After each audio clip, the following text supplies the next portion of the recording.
So guys, may dalawang watch tayo dito. Ito ang Aulon Navi R3.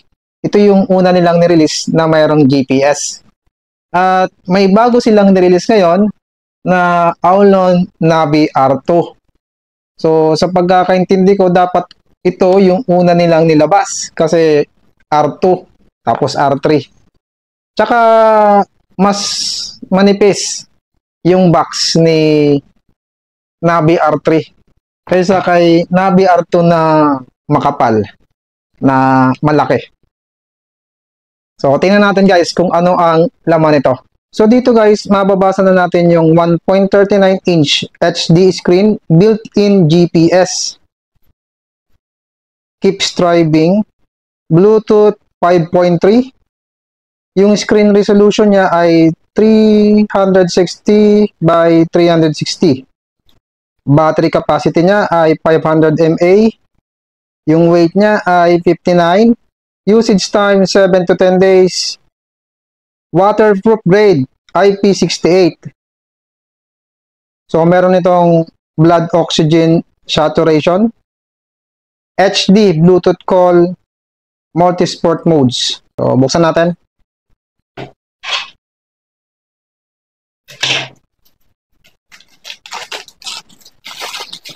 So dito yung pagbukas ng box. So, unang-unang makikita natin yung kanyang manual.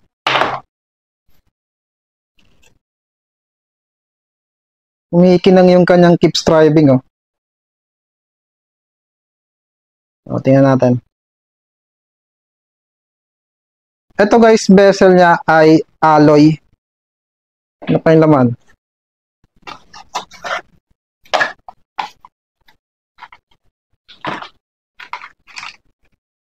Yung kanyang charger.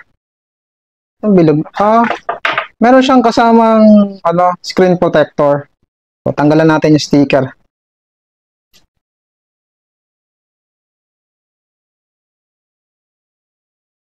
Ayun. Next.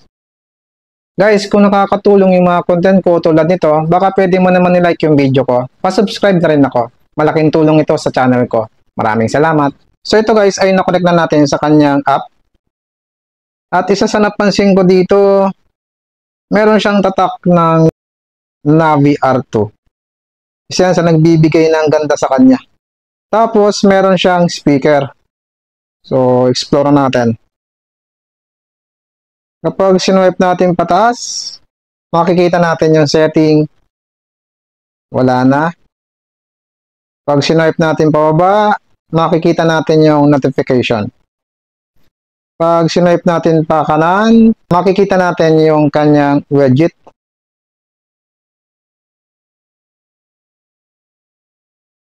And then, pag sinuwipe natin pa kaliwa, makikita natin yung kanyang mga data.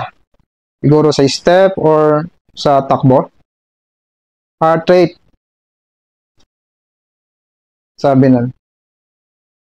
Workout. Sleep record, weather, and then wala na. May dalawa siyang button. Pag pinindot natin itong nasa baba, ang lumalabas ay yung workout, tulad nitong outdoor running. At ito rin ang back. Pag pinindot natin yung nasa taas, lumalabas yung kanyang app list. So meron ditong activity. So, makikita natin dito yung kung ilang steps, calories, minutes, distance, exercise, stand hour. Nabibilang pala niya kung ilang oras kang nakatayo. So, workout. Dito, makikita natin yung outdoor running. Ano yun? Alipasan. Outdoor cycling. Bilis naman nito? Outdoor walking, indoor running, pool swimming, hiking. Ano pa kaya? Trail running, HIIT, spinning, Meron siyang core training, sit up, squat. So ito guys, lahat ay nasa 60 sport modes. Steps, heart rate, sleep, stress. O pag sa babae, merong menstrual cycle. Teka, tingnan natin dito sa menstrual cycle kung ano nakalagay. Ayan na nakalagay. So, hindi ko naiintindihan yan. Breath, alarm,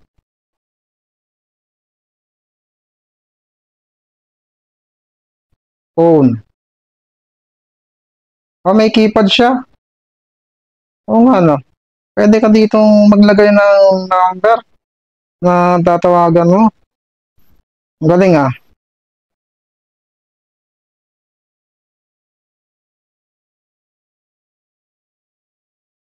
Timer, stopwatch, blood oxygen,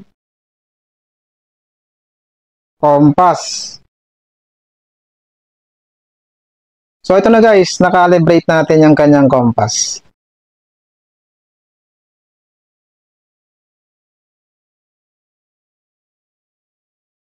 Calculator, weather. Ito. Tingnan ko nga kung ilan ang nakalagay na weather. Isa lang. Buong linggo to. Oh, nice.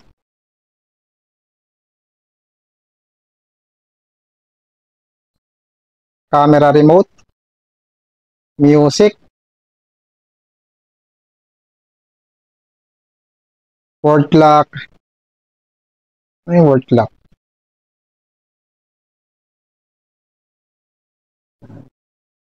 Find my phone, and then setting. So ito guys, nag-download ako ng kanyang watch faces sa kanyang app. So ito yung mga na-download ko. Dalawa. So dito muna tayo kasi gusto ko lang yung minimal yung pagka-design. So tingnan naman natin ang kanyang mga features sa running. So dito sa setting. So ang nakalagay sa kanya ay meron siyang goal. So sabihin natin sa distance. Goal natin 5 km or gawin natin 10 km.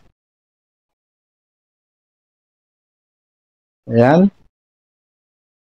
Tapos magno-notification siya kapag naka 1 km ka na.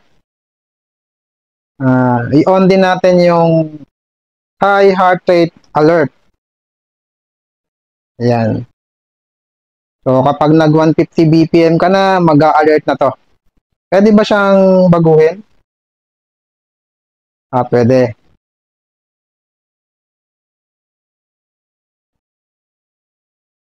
So, lagay natin dun sa maximum ko.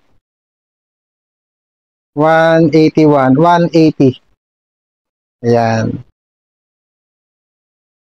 Tingnan naman natin sa full swimming kasi marami nagtatanong sa akin ito kapag nagre-review ako ng mga smartwatch o running watch. Tinatanong nila kung ano mga features sa full swimming. So, open natin. So, meron siya ditong meters kung ilan ang isa-set mo. Halimbawa, 50 meters. Then next.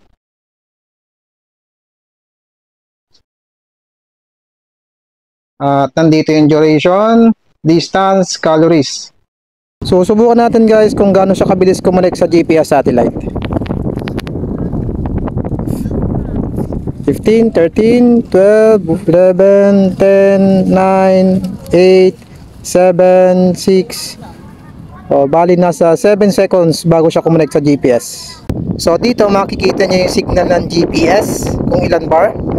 Makikita din niyo kung anong oras na, yung duration ng takbo mo, distance, pace, and yung heart rate. Kapag sinuwipe natin papunta dito sa pakaliwa, makikita natin yung kanyang map. Try natin mag-sprint kung hanggang saan aabot yung pace nito, kung mabilis yung kanyang sensitivity. Tara!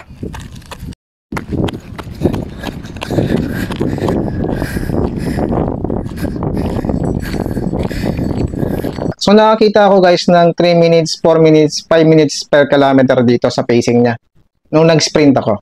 At yung distance nun parang mga 50 meters. At nung bumagal naman ako, dahan-dahan bumaba yung pacing nito. Paano ito i-connect sa Strava? Open nyo yung app niya and then piliin nyo yung profile. And then setting. Makikita nyo sa setting, connect apps. Tap nyo yon at iligay nyo yung Strava account nyo. Nga pala guys, hindi ko pa nagamit ito sa swimming. So kung gagamitin nyo ito doon, ingatan nyo. Huwag nyong dalhin sa malalim. Hindi ako sigurado kung hindi talaga papasok yung tubig doon sa speaker niya. Tungkol naman sa presyo nito, nasa 2,000 plus ito. Kung meron akong hindi nasama ng mga details na gusto nyong malaman, i-comment nyo lang at sasagutin ko ito. Ilalagay ko sa description ng link kung saan mabibili. Maraming salamat and run safe.